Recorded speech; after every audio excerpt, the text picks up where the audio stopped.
Hey guys, what's up? It's your favorite historical index of corn prices. And today I'm going to be talking about the magnum opus of the CEO of Capitalism, Adam Smith, and his work commonly abbreviated to The Wealth of Nations. Um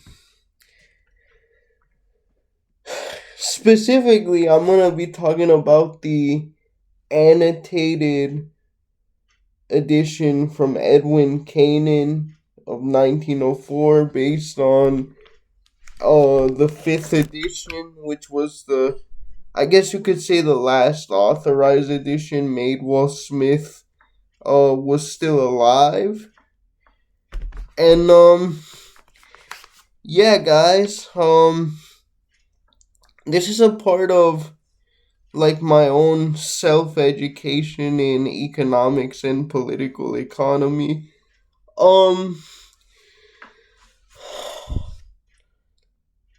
and to be honest, I was pleasantly surprised. As many of you know, I'm not exactly a supporter of capitalism, especially as it's been implemented in the United States and just the Kanzuk uh countries generally. But yeah, the point of this book is basically to advocate for what's called free trade, which means um little to no tariffs or really any sort of thing that would block countries from trading with each other and stuff like that. What we would call today um protectionism. Those are protectionist policies, but which they called back then mercantilist or policies. And in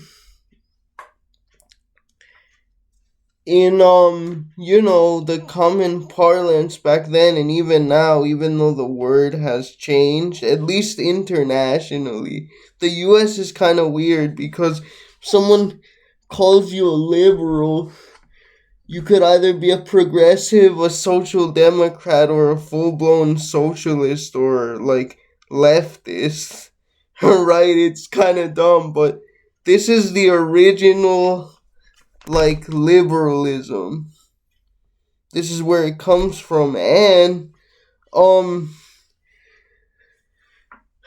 I find it really interesting that Adam Smith was not, this was before economics, or political economy as they called it back then. Political economy today, I'm pretty sure, is a specific branch of economics. um Excuse me. Political economy today is, more specifically about society, the ways in which society and economy intersect. I mean, you have to analyze that in general in economics, but this was before, like, a lot of math came into it. The most math you'll see here is like accounting. Um, but Adam Smith was a professor of moral philosophy at the University of Glasgow in Scotland, and he was a contemporary and friend, and honestly a glazer of the Scottish philosopher David Hume. Like, if you when you read this book, you'll notice that he gives Hume an industrial glazing. He praises him to no end. um. Uh.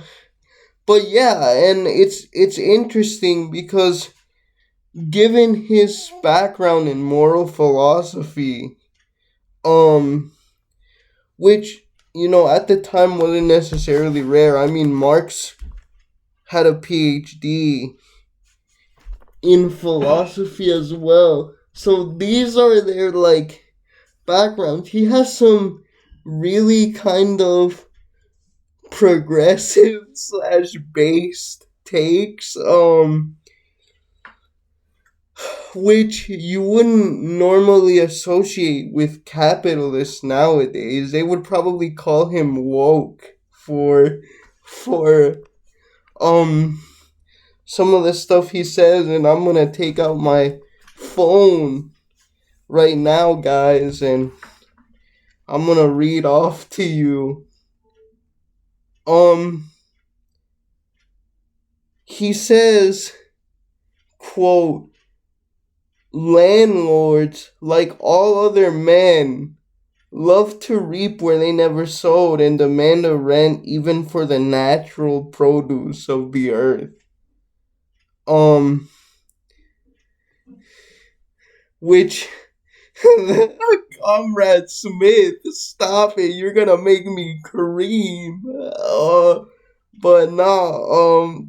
Um, he says stuff like that, which is very Maoist. But uh, he also says stuff like, and I have to pull up my text messages because I've been emailing this. My friend is reading The Phenomenology of Spirit just to get ready to read Marx, but like I've been sending her, shout out to my friend Alex, um like all these different quotes, and there's another one that I want to write. The rent of land, therefore, considered as the price paid for the use of the land, is naturally a monopoly price. It is not at all proportioned to what the landlord may have laid out upon the improvement of the land, or to what he can afford to take, but to what the farmer can afford to give. um, and obviously, again, it's not like Adam Smith is a Marxist. He just, um, again, this is the advantage of not having such specialized, um, I guess, academic institution. Back then, it was a little bit more, I guess you could call, free in terms of, like, if you were educated in one field, that didn't necessarily mean, especially in the sort of generalist way in which philosophy was taught at that time, you could sort of dip your toes into whatever. And he was just honest about the social relationships and the social institutions which having this type of economy would bring about. There's also another portion. I'm sorry, I need to do better at writing stuff down in gigantic books and not just, sending it to my friends. But he does also talk about um organizations of workers coming together to demand higher wages, and also organizations of bosses coming together to keep the prices artificially high, um which, guys, that's class conflict, like 90 years before Marx elucidated it more and with Hegelian dialectics, but he was on the right track, and it's like, oh my gosh, he's based, like, um, and yeah, I there are also other ideas which I've kind of talked about in other videos briefly, but like, for example, the labor theory of value, the idea that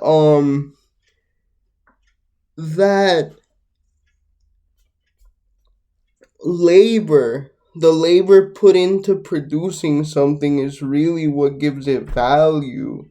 Um I mean, Marx copied that. He built on that. He, gave it once again a more Hegelian, a more dialectic spin, but nonetheless he built on that. And like the division of labor, now Smith says it's actually good because people get really good at doing one thing, like just making nails or just hammering, and this specialization allows for greater industry, greater manufacture to come about. I mean, in our time it's still pretty common to have assembly lines, and sometimes those assembly lines aren't even human, they're robots literally nowadays. But each robot does one specific thing in the process of, like, I don't know, shipping up your Amazon order, or making a car, welding stuff, or putting the bolts on, and everything like that. Um and he says, as the supply goes up and as there's competition, um the prices will naturally go down. That sounds familiar, right? And everyone will be happy, and um everyone will benefit because the the capitalist will get more profit through selling for volume, and the consumer will um will enjoy a lower price for the same goods as long as there's competition. But then um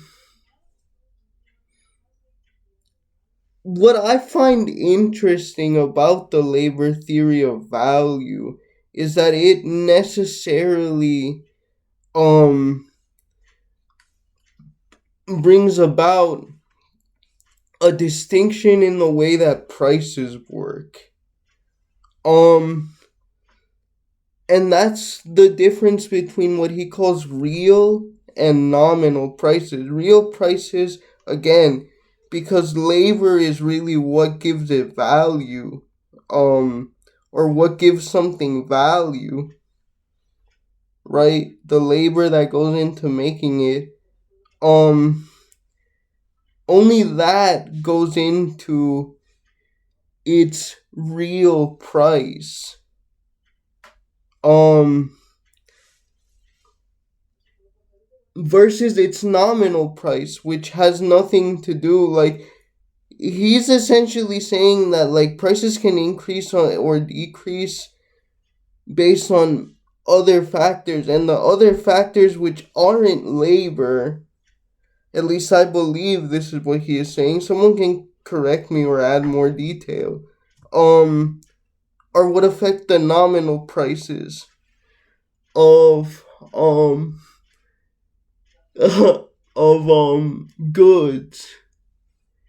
And he's specifically obsessed with one good and its relation to prices and stuff like that, and that's corn. Now when he says corn, he means it in the archaic modern English way, which is just any grain, and the grain he's specifically talking about is wheat. He has in various chapters like 60 million he calls them digressions upon the prices of corn or silver, which um because everyone needs to eat, and the currency of the common people, for the most part, was silver.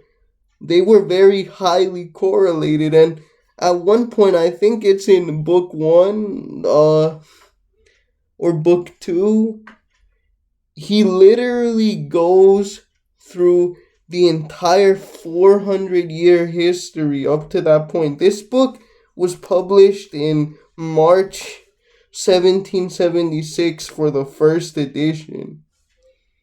And we'll get to that date soon enough because he actually has some interesting political and economic observations on the American colonies, now the United States. But yeah, he goes through the entire history of the prices of wheat. What Americans today call corn, just generally, like we don't, um or maize or maize, um today is, would have back then been called Indian corn, because corn, I know we think of it as a vegetable, but it's actually a grain. And you know i'm I'm Guatemalan, so I can say this, but gringos don't know how to, like, prepare corn. You need to, make the niche tamal and make tamales, bro, and tortillas. But anyway, um, yeah, it's a grain. It's a grain, and if you're from Central America, especially, bro, tortillas and tamales are everywhere. Tortillas specifically, you'll find them on like every block.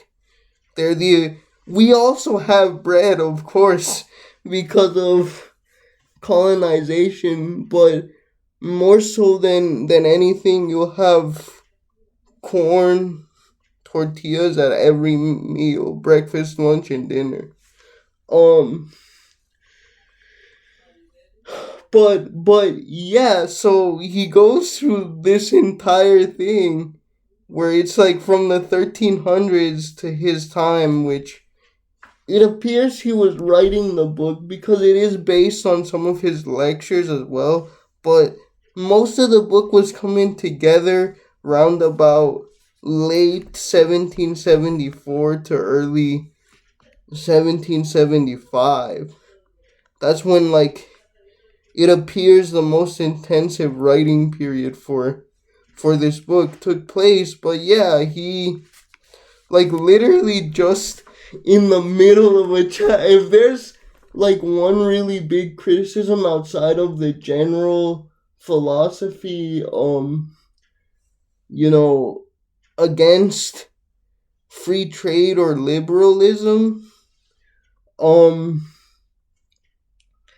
which I have, it's like that sometimes he just randomly goes on digressions. I mean, I guess that's why he calls it a digression, but um, and his conclusion is like, he goes through each and every law like a good Englishman, obsessed with casuistry, I think, or casuistry, I think, is what they call the study of legal precedent, and is like, if you really think about it, the actual value of silver and alongside it, um, corn has gotten, in reality, um, way more expensive, not just nominally, and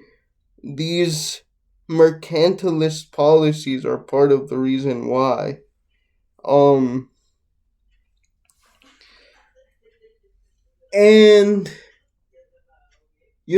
of course, it's not just about the the the prices of wheat, guys, but it's rather about, once again, the entire philosophy. But what I will say is that I appreciate him because, as one of my subscribers pointed out, I think, thank you for using your real name, Emily Underwood, but like, he was kind of being against entrenched power for his time. You know what I mean? Because he does make the case, and it is generally true, that, like, the only people, and I think we're seeing this in our own time, especially in the United States, but elsewhere too, where populism has kind of taken a hold. I mean, I don't have anything against populism necessarily. I think left wing populism is pretty cool.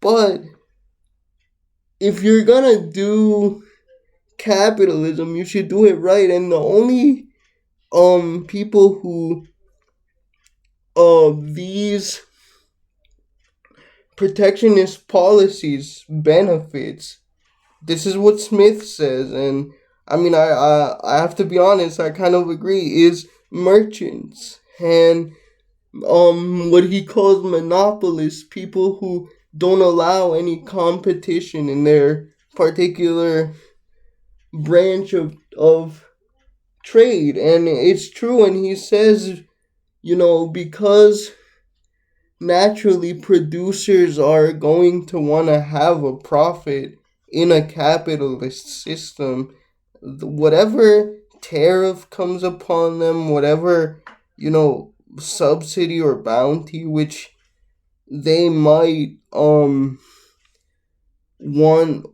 to get from the government, they're still gonna pass that on, whether or not they get subsidized, or whether or not they want to pay the tariff or not. They're still gonna pass that on to the consumer. That's something that you hear a lot from the mainstream media when it came to the orange man's tariffs.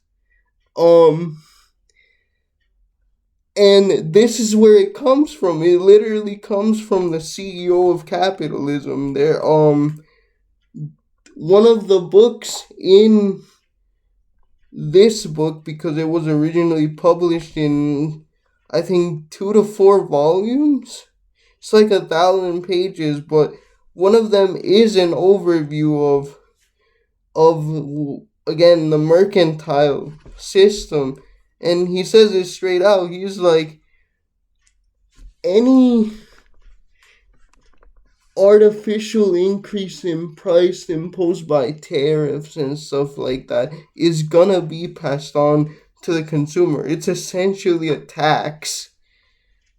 And I don't know how a lot of people in the United States keep falling for this shit for real. Like, like, how many times do we have to tell you that China does not pay the tariff? You guys do.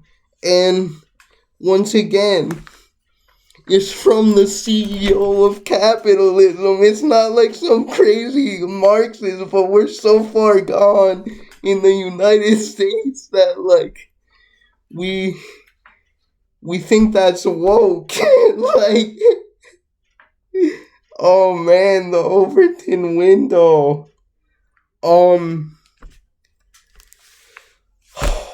But yeah, guys, I I'm really shocked because I had always wondered, like, where do journalists keep getting the line, like, oh, it's a tax, oh, it's gonna be passed on to the consumer, and it's literally from Adam Smith, the CEO of capitalism. Another thing that I was surprised about, guys, is that he's progressive on taxes. What the heck? Like, he thinks that, at least for assets, like land and stuff like that, um the people that own a lot of land should pay more than their fair share of what they produce from that land. Either what he calls um the like ground rent, which is like, you know, the what you take out of the actual land and for its upkeep and stuff like that. Uh Either in money or in produce, so like vegetables, sugar, whatever your land produces, that rich people should pay more than their fair share, and that should go towards funding public education for people. What an idea, bro. Like I said, in the United States today, Adam Smith would be called woke for such. Now, he's against, generally speaking, taxes on consumables, um because he says that hurts poor people the most, because once again, because producers are going to want to make a profit that'll naturally be paid by them as well. But most people don't have property, and he even admits, in an extension of what John Locke said, like, right, life, liberty, and property. Um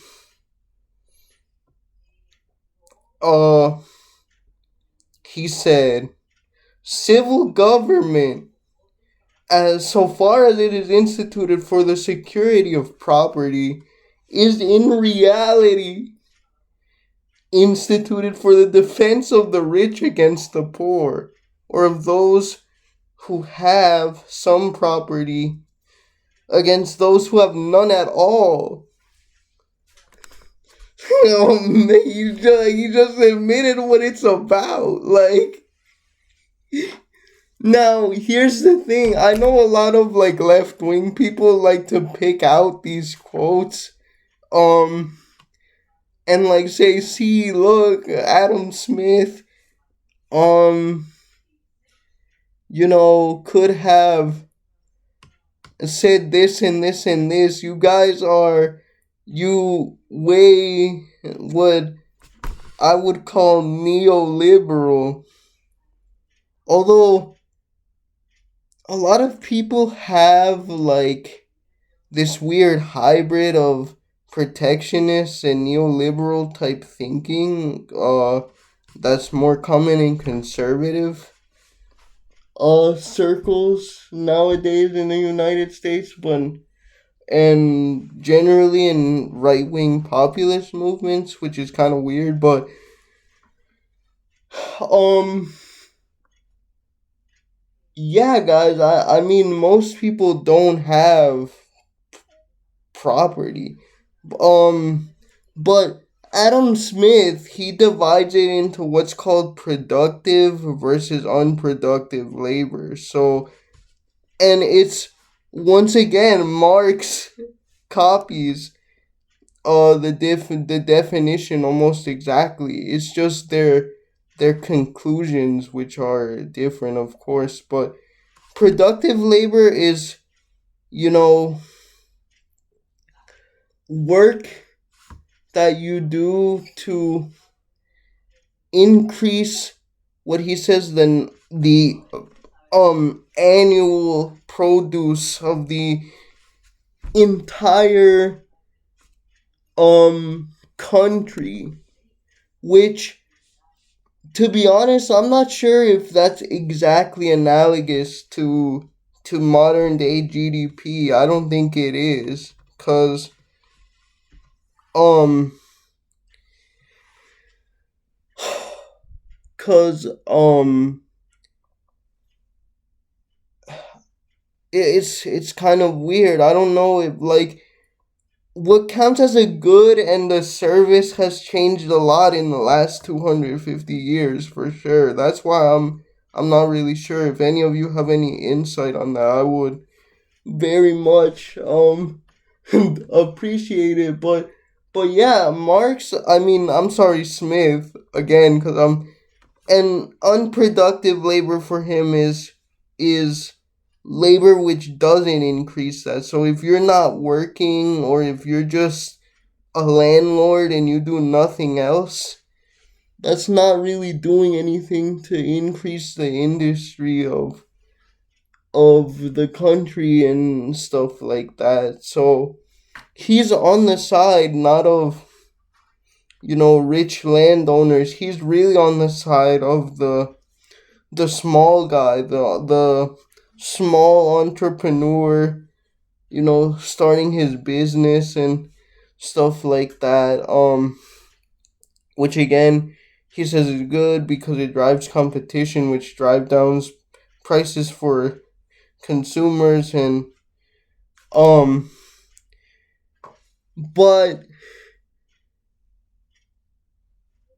um you know so if you're not working, or if you're renting land, or if you're doing childcare and stuff like that, um that's unproductive labor to him. But the interesting thing is that he says it's actually necessary for the entire system to work still, because farmers and people need houses and land to live on, and to maybe draw a little bit of wheat and profit for their own work, right? So isn't it, and obviously, right, especially back in those days, you need someone to raise a family. And this is another place where he and Marx, once again, he's like, the capitalist will need to pay you enough so that you can, reproduce yourself and and support your family. Which, of course, as we now know in the modern day, is not exactly true. I mean, I'm fortunate, number one, because I'm a cripple, and number two, I live with my mom. Like, I'm it's kind of a regular thing for non-Anglo American people to do. I'm not really ashamed of it, but I'm also very grateful and fortunate. But I do know, like, a bunch of people, including my own parents at one point, because when we came to the the US, like, we had nothing. They became working class, but like, you need two um you need 2 3 jobs if you really want to live alone in any sort of major metropolitan area.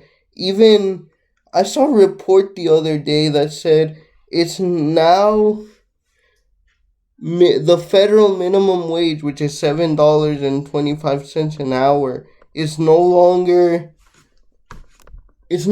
possible for an 8-hour day to support yourself anywhere in the country. Anywhere. So yeah, and I know people working 2 3 jobs, going to grad school or whatever, and at the same time, bro. And it's like, how are you gonna have a family like that? How are you gonna, like, reproduce yourself? How are you gonna have time for anything? And that's the thing, right? Like, I think Adam Smith is kind of naive, because he assumed, generally, although I mean, he talks about monopoly and says that it isn't good and stuff like that, but I don't think he could have ever imagined the level of monopoly capitalism, or not necessarily, excuse me, monopolies, because it's not just one company necessarily. It's more like 2 or 3 or 4 companies in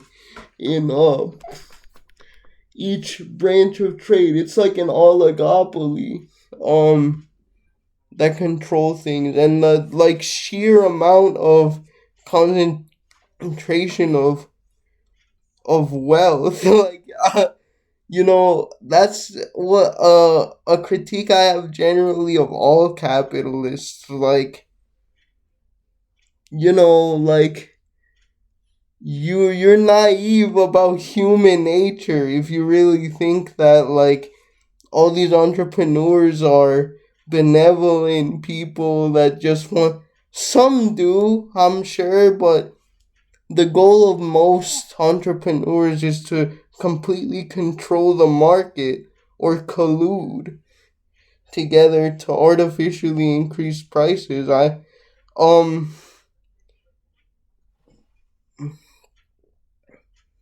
Otherwise known as a cartel. That's those associations of producers that he was talking about. I know there's a specific definition of a cartel, and the only one that maybe I don't want to get sued, so allegedly going on right now is between the computer memory manufacturers. Because I think a fair few of them could actually increase production to lower the crazy prices that we have right now, but they don't really want to. Why would they? Um, allegedly, I'm not trying to to get my eye cooked in the courtroom, but um, yeah, guys. And as for individual wealth, he believes that individual wealth is attained by something called parsimony, which just means being thrifty and being cheap. Um, and that's another part where, like, yeah, it's technically possible. It really is. I've seen it done. My mother did it. My mother, from the time we came in 2001 to late 2017, so 16 and a half years, she, worked to save up for a down payment on a house. This house right here. And while all of our immigration stuff was in the pipeline as well. Um, but the thing is, um, she did it, but at the cost of like barely ever seeing us for like maybe 3 months during the summers when we went up to Maryland and were living with my dad and working at some points multiple jobs, splitting 12 hours a day, basically 6 days a week. Um and my mom, I'm sure a lot of immigrant children or children immigrants can relate to their parents, but my mom was one of those people that like she would put water in the shampoo bottles to get the the most out of it. Or one that she learned from, I think, a resident at her assisted living facility that she works at, is to put the bottle upside down overnight and uh, um wait till it falls down to the bottom the next day so that you can get the absolute maximum. And she would like wash Ziploc bags and stuff like that. And yeah, you know what? Through parsimony, she was able to do it, although she had to sacrifice so much. Um, like, of course, I'm not blaming her. It's not her fault. I'm very grateful that she did what she did, but at the same time, I do wish, even though my parents were divorced, I could have had her around a little bit more and she wasn't working so much. And, like, That's typically what leftists have an issue with. It's not that it's not possible. The question really is that any way to live?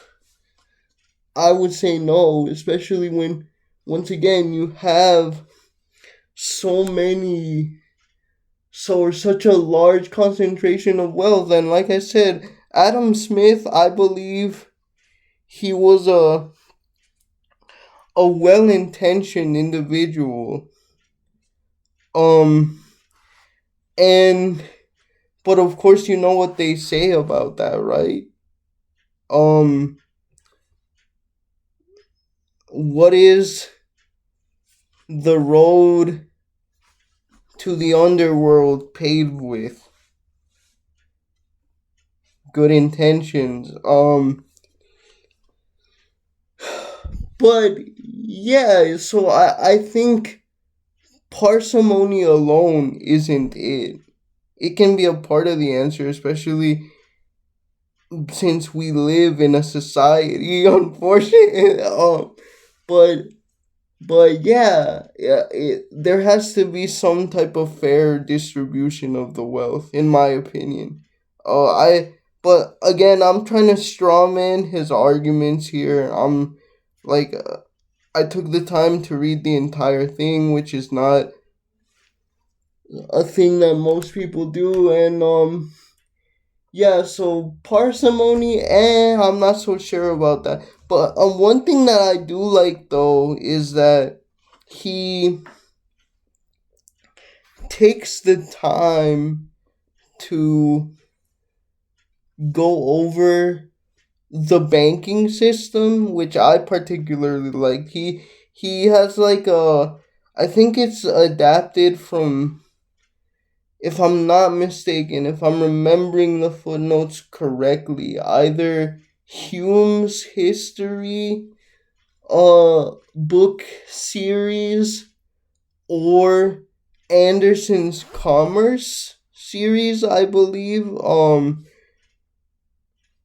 The collapse of what he calls the Scotch banking system, or we would call the Scottish banking system, which was one of the things which occasioned the 1707 Acts of Union, which, formally brought together um the United Kingdom of Great Britain. So Scotland and England and Wales officially became part of one state rather than just being, held in what was called a personal union by the King of England.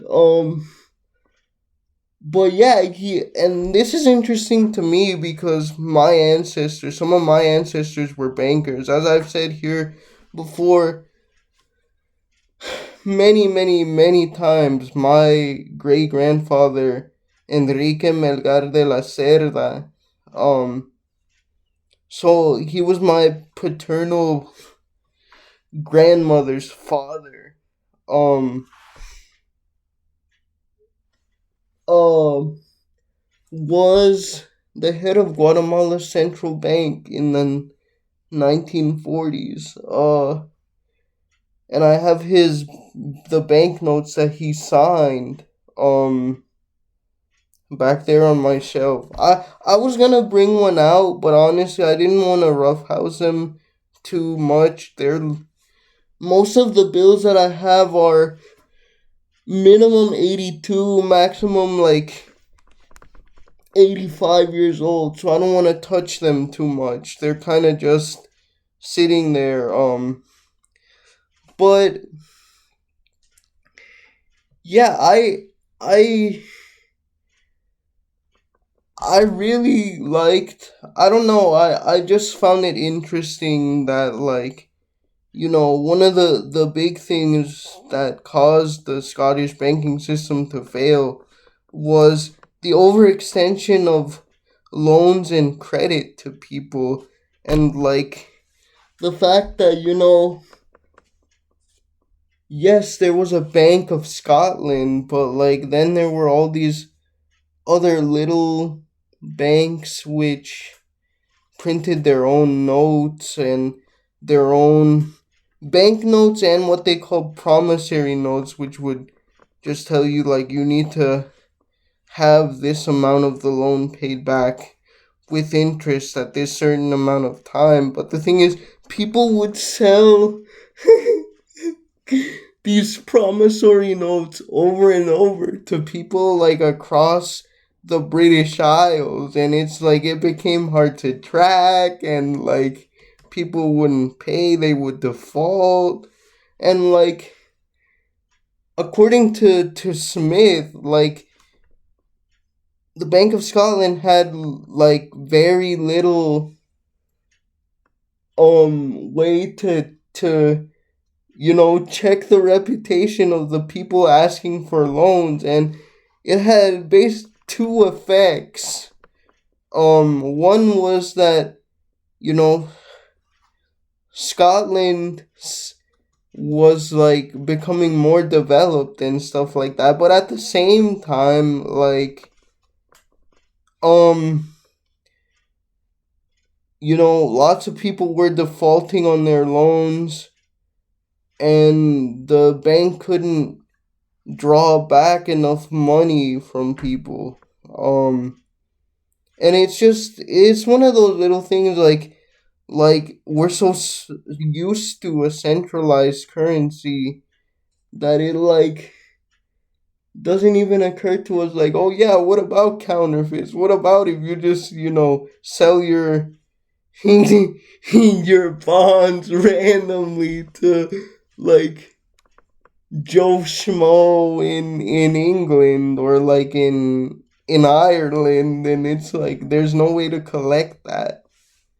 Um so yeah, that honestly went pretty hard.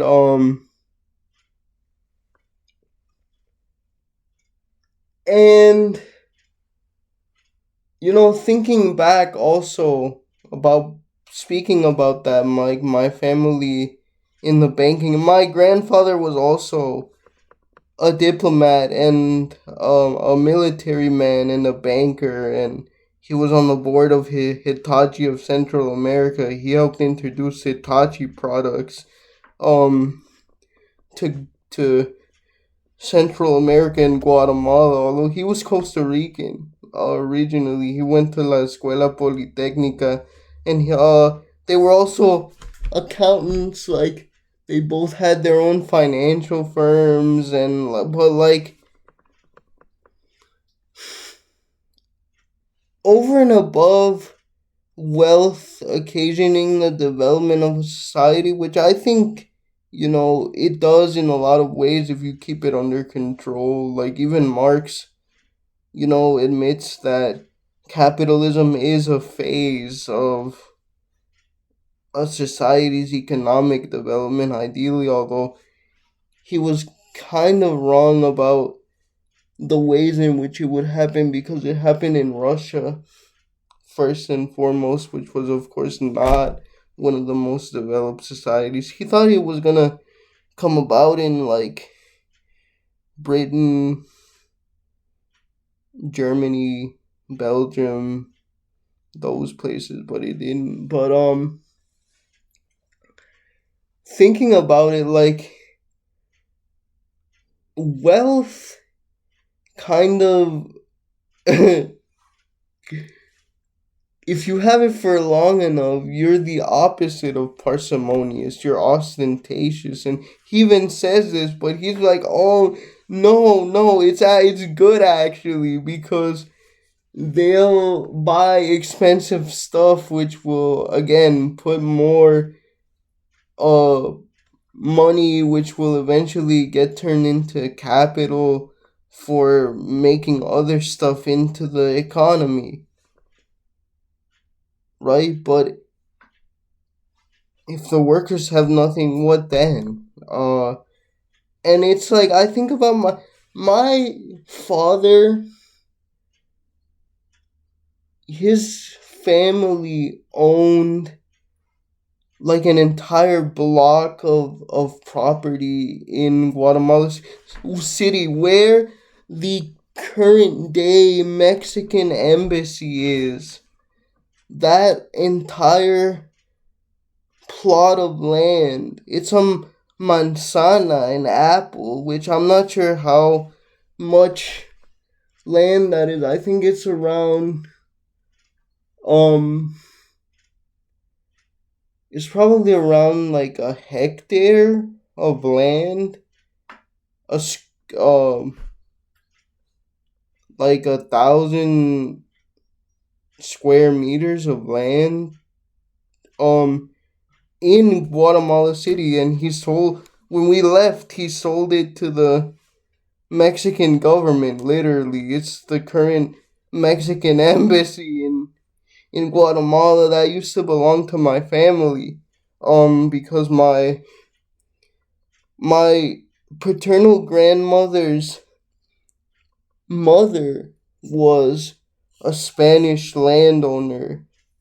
Her family owned one big coffee plantation in um in Panajachel. But my point is, I'm like my dad grew up spoiled, guys. Like he was the opposite of parsimonious, and he never really adjusted to um his life of poverty in the United States with us ever.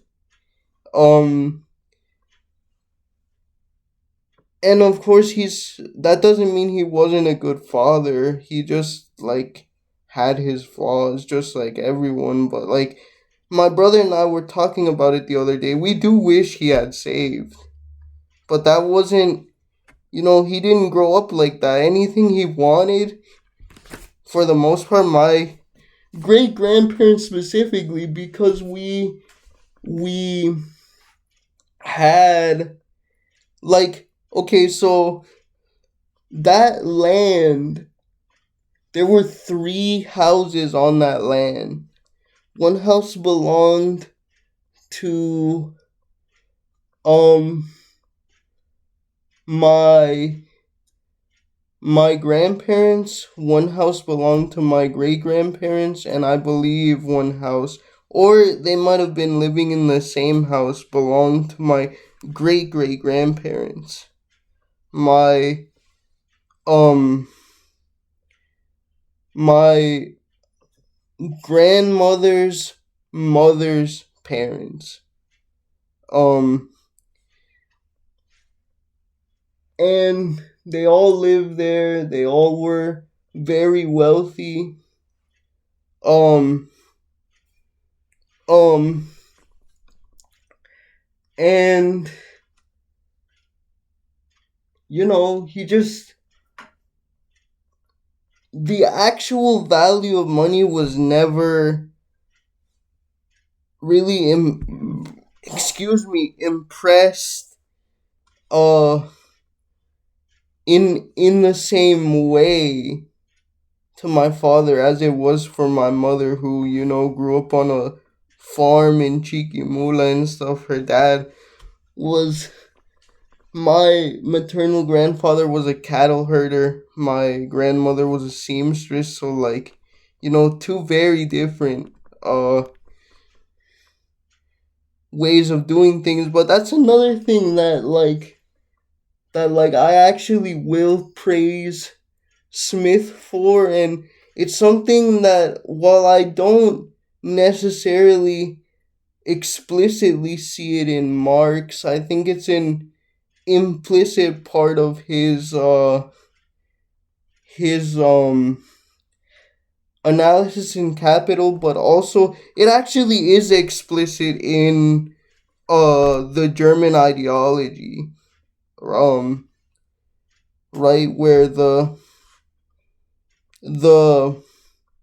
what were formerly feudal peasants become burgers that you fry up on the grill. Nah, I'm just joking. Small landowners.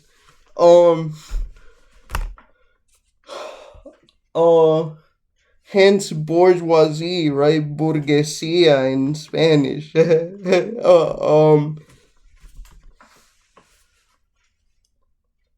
But yeah,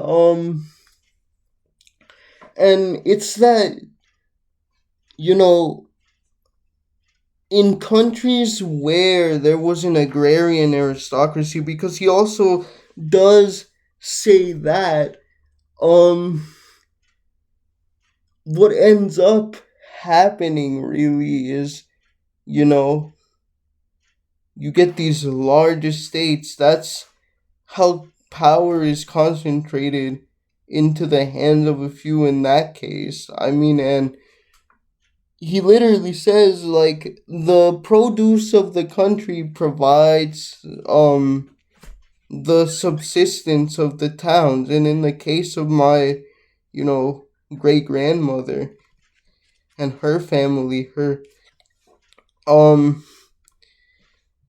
it's interesting that that was the case, like, because my her husband was a mestizo, but you know, his family, and I was talking with my mom about it, and she said they had the first big pharmacy chain in Guatemala ever, Farmacias Melgar. I don't know if they were the first, but if they were, that's kind of crazy, tbh.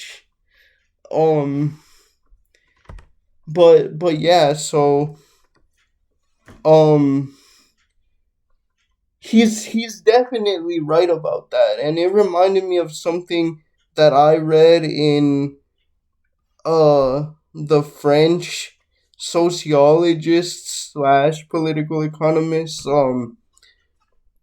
overview of the colonial and early post-colonial society of the United States.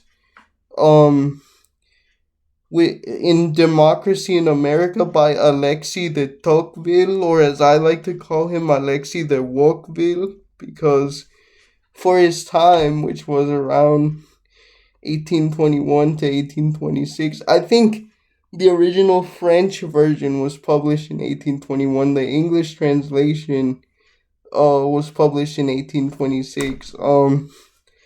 But he says, like, you know, it's actually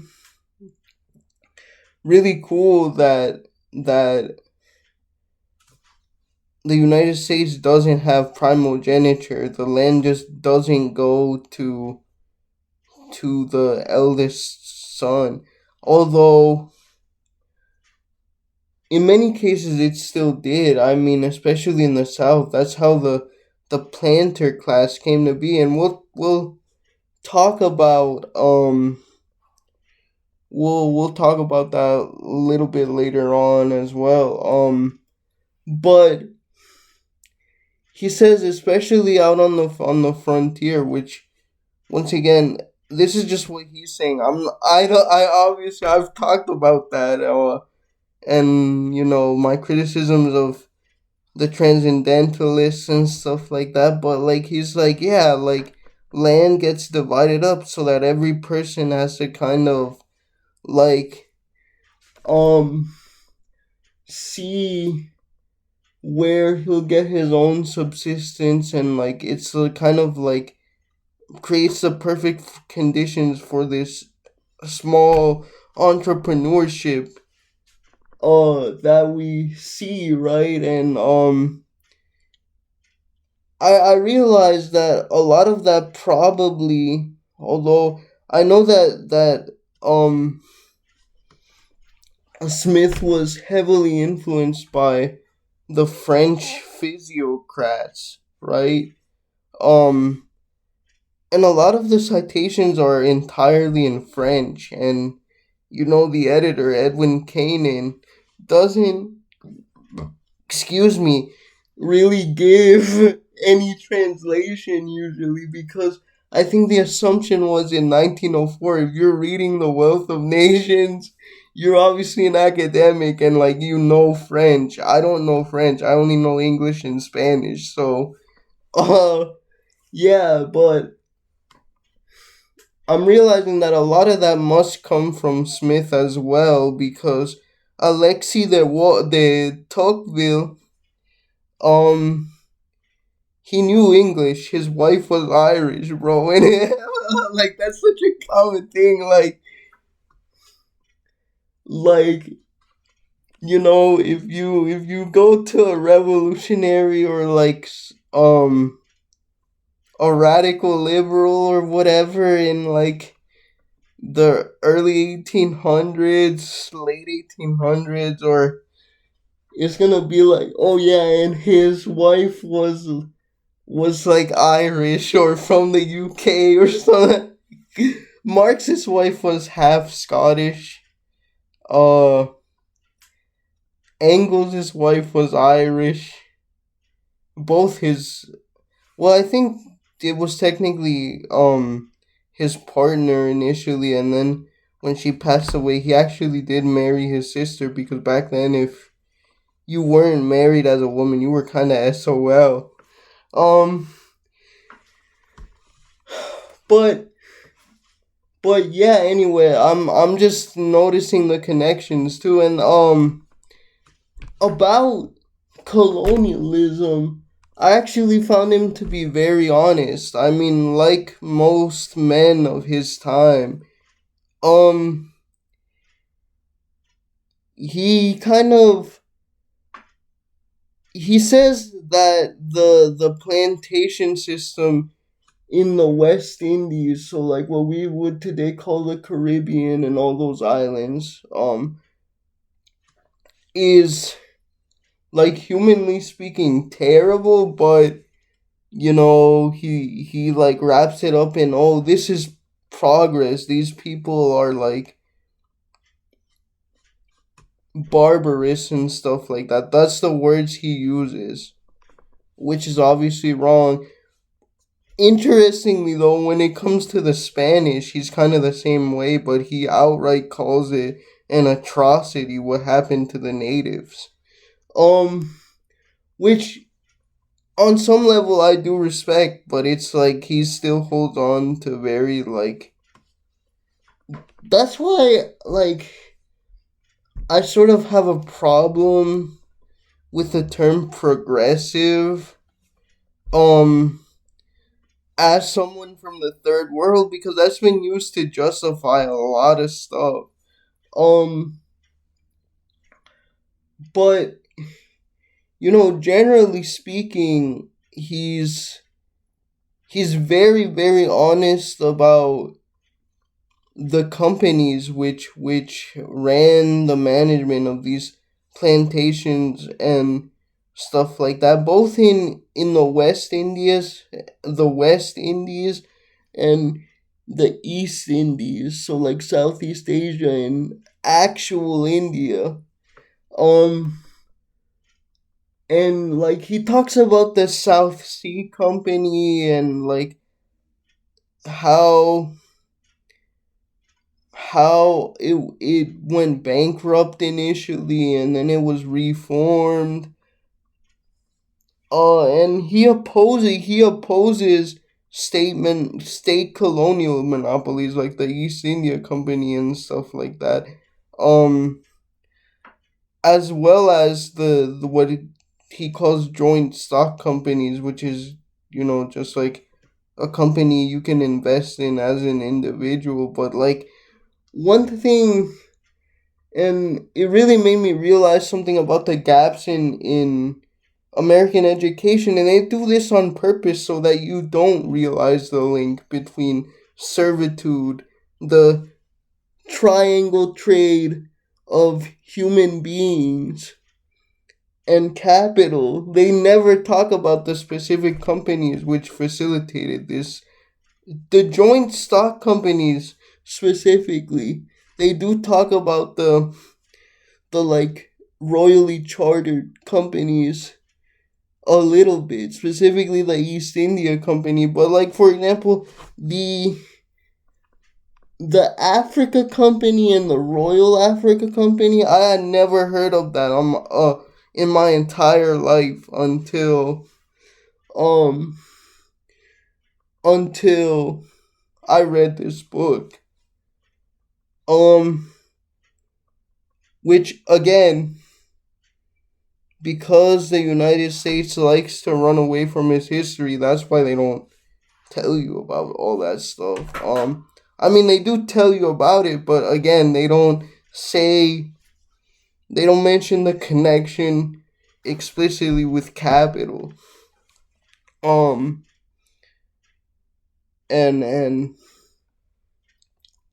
stuff like that. And on the American colonies in the beginning, you can sort of tell where he edited stuff in later editions, but he's like, "Oh yeah, you know what? The American colonies benefit so much from us being uh colonies of Britain, um that if they ever tried to free themselves, it would occasion a great economic catastrophe, and they would never do that."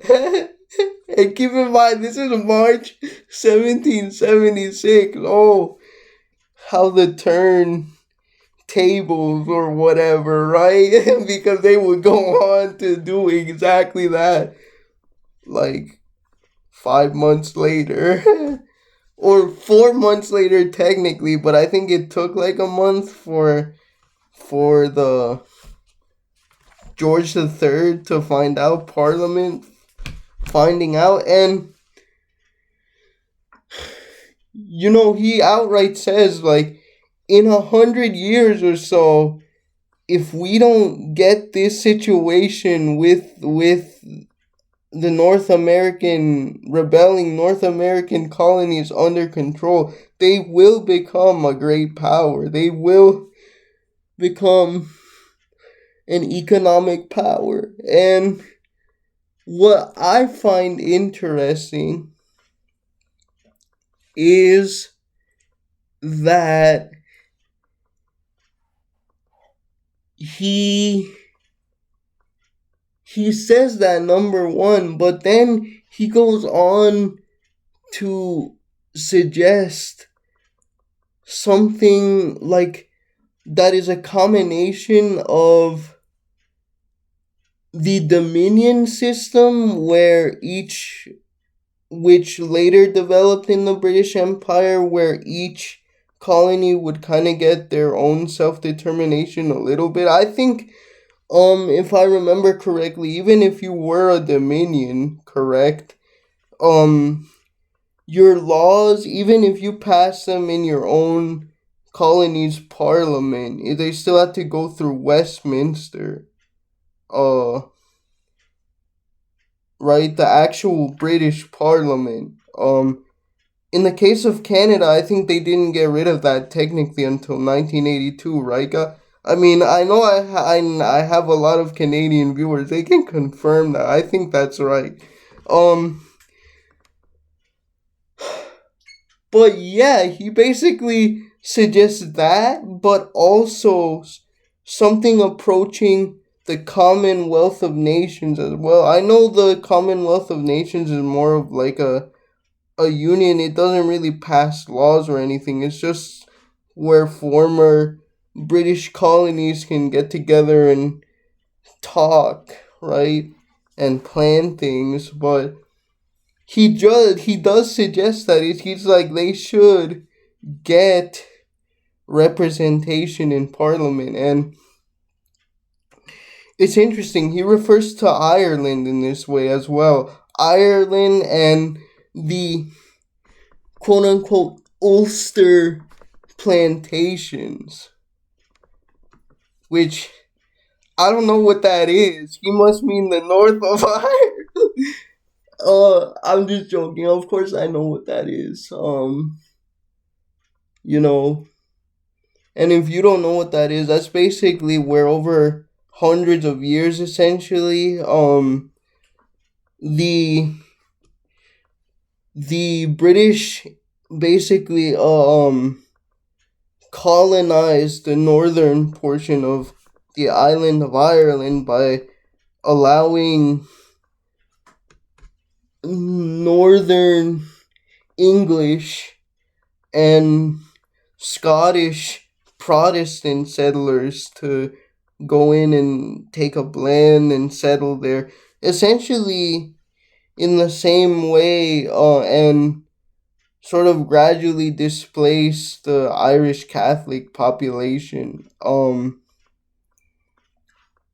Uh, Over the years, although it never fully went away, as we know. But he says he advocates for the union of the entire island of Ireland with Great Britain, which would eventually happen 25 years later, as we know. But, and he's like, oh, because you know what, if that happens, everyone will be happy. Because it's the right of the sovereign to tax his colonies. But in the case of Ireland specifically, like, you know, people will get more rights. You know, Catholics will be able to have representation in the British Parliament. Although once again, it took like another 30 years for that to officially happen for Ireland, and de jure by law, right? But of course, by in practice, especially in the north of Ireland, or what he calls the Ulster plantations, um, it didn't happen for a long time. In fact, up until literally the year I was born, uh, they were still struggling with that. Shout out to the Good Friday Agreement, but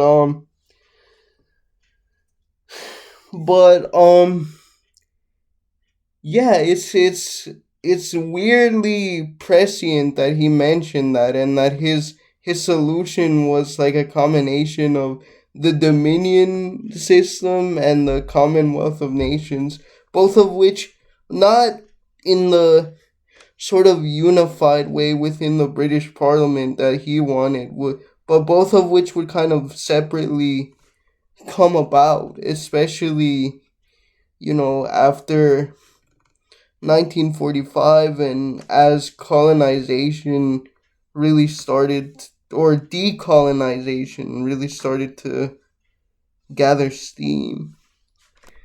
Uh,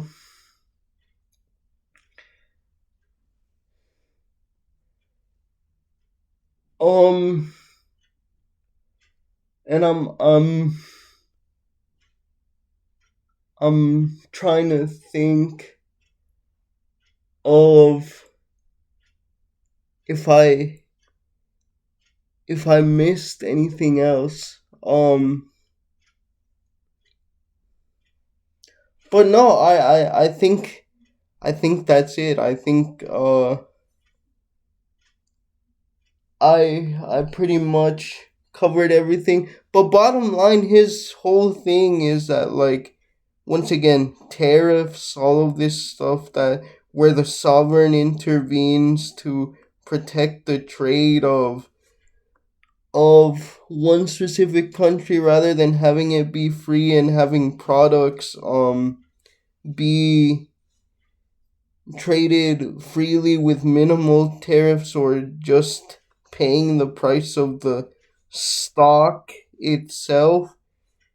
He's like, yeah, that's better. And it's funny because, again, he, of course, I don't support any form of liberalism or conservatism, because I'm more socialist leaning. uh But it's funny, a lot of the stuff you see repeated in, again, against tariffs and stuff like that, comes from, because he literally says at one point also, guys, he's like, if you think that the value of money comes from the quantity of gold and silver, because that's what they used back then. They didn't have, they kind of had the concept of a fiat currency, but also not really. Um, you're dumb if you think that.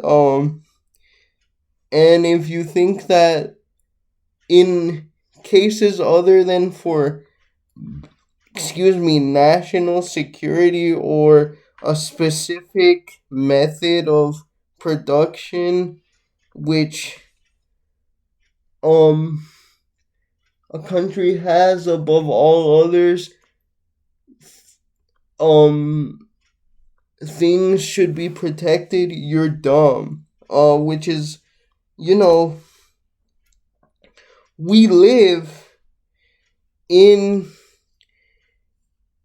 an age of neoliberalism, and I would argue neo-mercantilism, although we don't call it that. We call it, as I said, protectionism. Even if you're not just trying to learn about the history of political economy like me, or you want some arguments to be able to defend your economically liberal, and I mean that in the international sense, not in the American sense,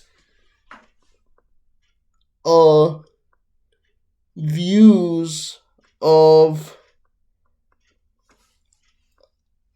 society, you should also read this. And once again, in the same way that I think Marx was right and wrong about a lot of things, I also think Smith was right and wrong about a lot of things as well. Um and yeah, that's really it, guys. Next person I'm gonna be covering is Vladimir Lenin. Then after that, I'll probably go to Ludwig von Mises or Hayek, or Friedman. Then I'll probably go to Emma Goldman or Rosa Luxemburg or something like that. Then circle back around to Capital Volume 2, or something like that. But we'll see. Thank you so much for watching. This was my longest video ever, but I wanted to be as thorough as possible. Thank you. Bye.